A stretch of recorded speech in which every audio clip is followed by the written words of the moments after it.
Hi, friend. It's Melody here, and I just wanted to share with you a thought.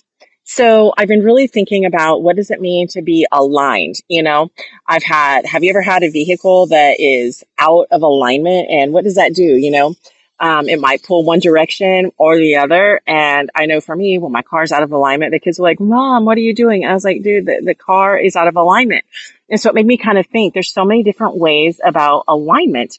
And have you ever heard it said that tell me the five people that you know, and I'll tell you how much money that you make? And you know why that is? It's because of your alignment, and unconsciously are aligning with the people that you are spending the most time with.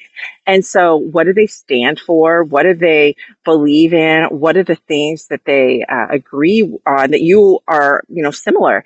And sometimes it's just like that old saying that don't like to be cautious of who you let your kids hang around because of the influences on them. But even as adults, it's the same thing. And so whenever we're in alignment with someone who self sabotages, is that because there's some of that inside of me? Where is it in me that I'm able to stay in alignment with someone? And we can look at someone else and see like, oh, they have this fault and that fault and all this. But is that something that is perhaps an area of growth that I could work on? And I was just even thinking about like horses. Even in the Bible, it says to not be married or not to be unequally yoked. And what is unequally yoked? What is a yoke?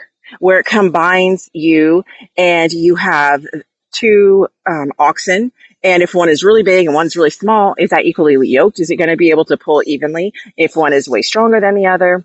And I understand that isn't necessarily like size doesn't matter, but I'm just thinking about what does it mean if, it's like uneven.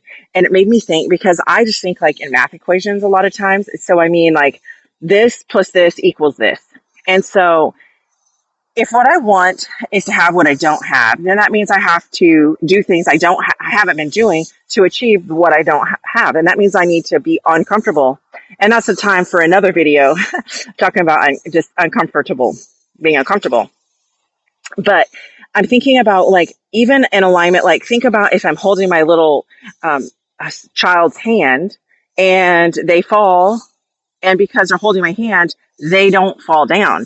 And so even in relationships, that happens, whether it's physically or emotionally. We have low days and then that other person comes on and it's like, because we're in alignment with them, they can encourage us and we can get back up. Or what if we're both down at the same time? Is there going to be like some sparks flying?